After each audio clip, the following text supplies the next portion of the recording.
Hər vaxtınız xeyir olsun yoldaşlar.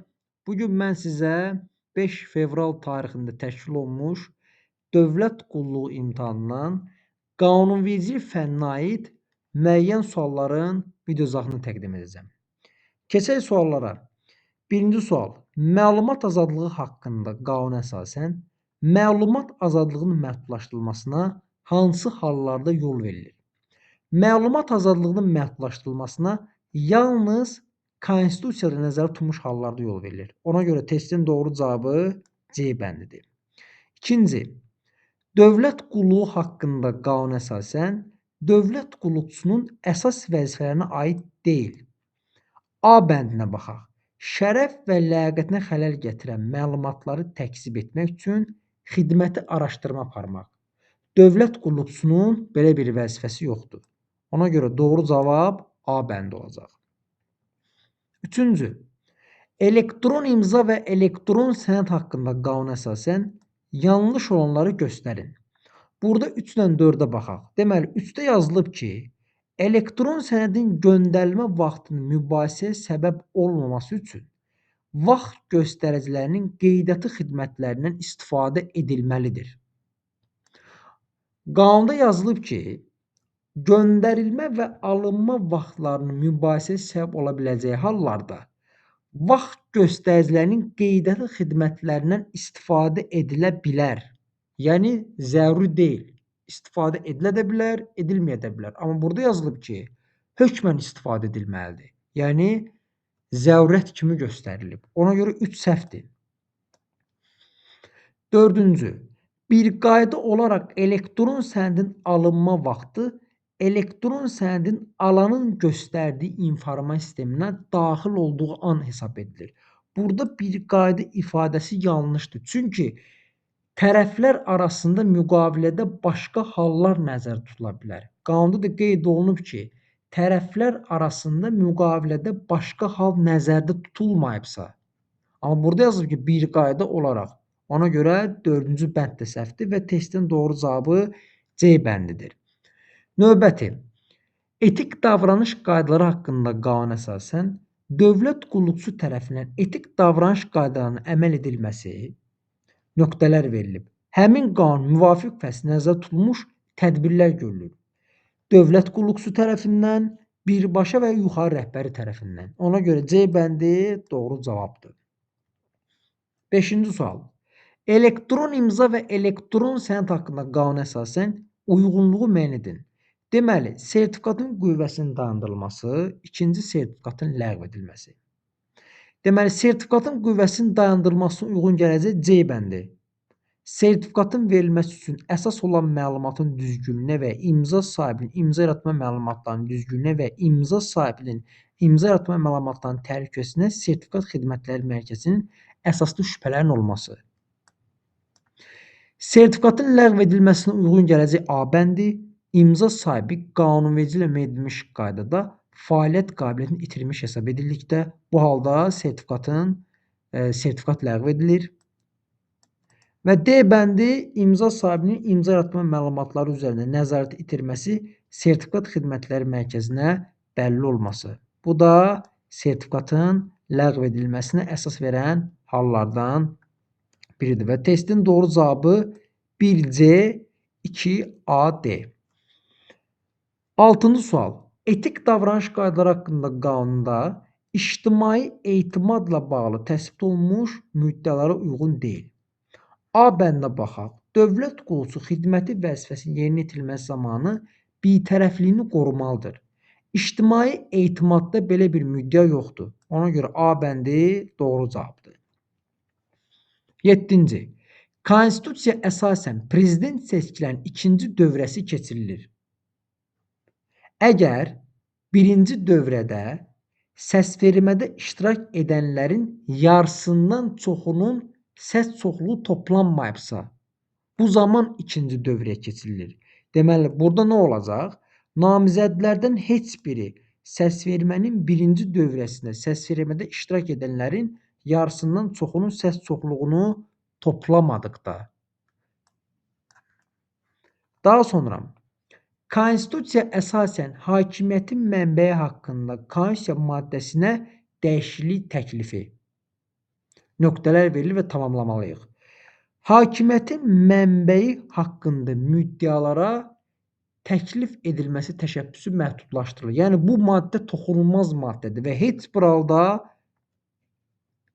referenduma çıxarıla bilməz. B bəndi testin doğru cavabıdır. Növbəti. İqtisadiyyat Nazirinin Abşeron regional bölməsində işləyən B, işdən çıxmaq üçün ərizə ilə müraciət edir. Rəhbərlik tərəfindən ona bildirilir ki, onda olan işləri və sənədləri təhvil verməlidir. B isə iş masasındakı rəfin açarını və kompüterin istifadəçi parolunu təqdim edərək, onda olan işlərin və sənədlərin bunlardan ibarət olduğunu bildirir. Kargüzarlıq barədə təlimata əsasən doğru cavab M-dir. Deməli, təlimatda necə yazılıb? Əgər işdən çıxarıldıqda icraçı, onda olan sənədləri yaxud da işləri vəzifəyə yeni təyin olunan ya da ki, həmin vəzifəni müvəqqəti icra edən şəxsə akt üzrə təhvil verməlidir. Və A bəndində də həmin müddəa qeyd olunub. Ona görə doğru cavab A bəndidir. 10-cu sual. Milli Məclisin sessiyasının iclasının qapalı keçirilməsi barədə düzgün cavabı müəyyən. Deməli, Milli Məclisin sessiyalarının qapalı iclası hansı hallarda keçirilir? Ya prezidentin təklifi əsasında keçirilir, ya da ki, Milli Məclisin azı 83 deputatının tələbi əsasında keçirilir və A bəndində də yazılıb ki, Milli Məclis 83 deputatın tələbi əsasında sessiyaların qapalı iclası keçirilə bilər. 11-ci sual. Dövlət qulu haqqında qanuna əsasən inzibati vəzifələrin 3-cü təsnifatına aiddir. Bu konkret sualdır. D bəndində baxaq, Audiovizual Şuranın aparat rəhbəri. Audiovizual Şuranın həm aparat rəhbəri, həm də aparat rəhbərinin müavini inzibati vəzifələrin 3-cü təsnifatına aiddir. 12-ci sual. Dövlət qulluğu haqqında qanuna əsasən bu qanun aşağıdakılardan hansına bütün hallarda şamil edilir? Testin doğru cavabı A bəndidir.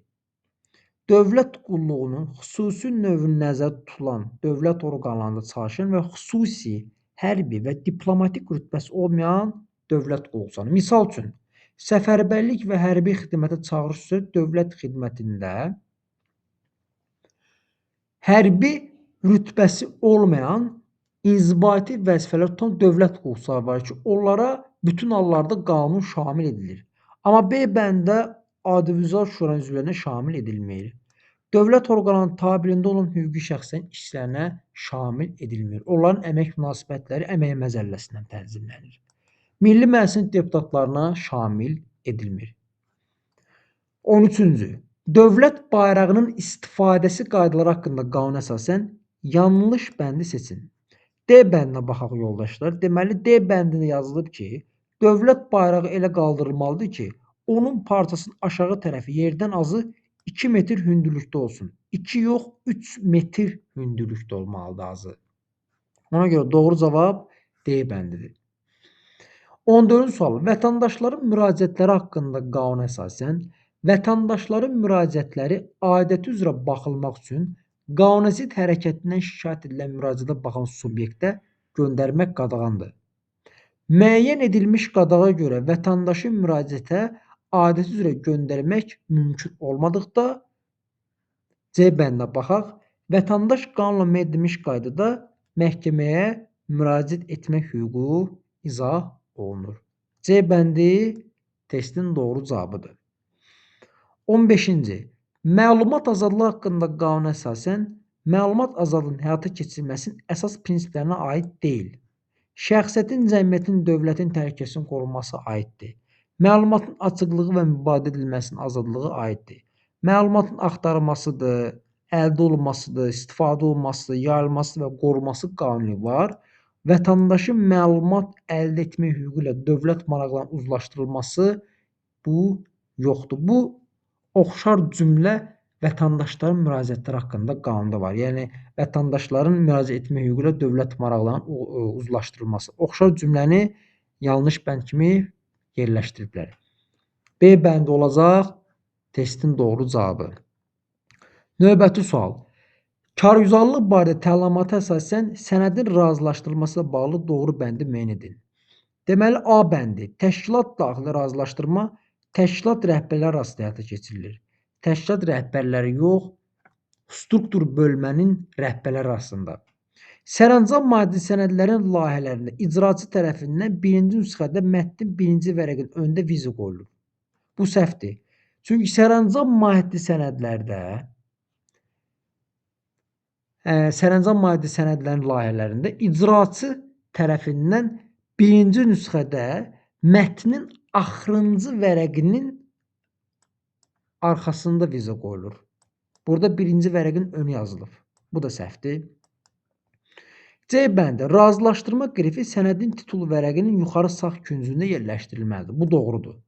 Göndərilən sənədlərdə vizalar göndərilən nüsxədə qoyulur. Göndəriləndə yox, təşkilatda qalan nüsxəsində qoyulur vizalar.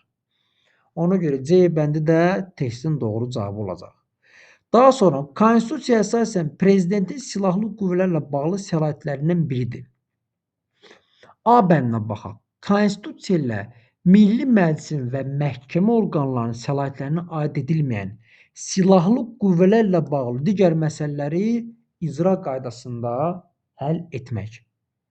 Yəni Konstitusiyanın 109-cu maddəsi 32-ci bəndə də qeyd olunub. Yəni prezident Milli Məclisin yaxud da məhkəmə orqanlarının səlahiyyətlərinə aid edilməyən məsələləri icra qaydasında həll edir. Ona görə A bəndi doğrudur.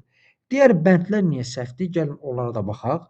Deməli, silahlı qüvvələrdə xidmət edən mülki şəxslərin tətil hüququnun tənzimlənməsi ilə bağlı Milli Məclisə təqdimat vermək. Prezidentin səlahiyyətlərində belə bir müddəa yoxdur.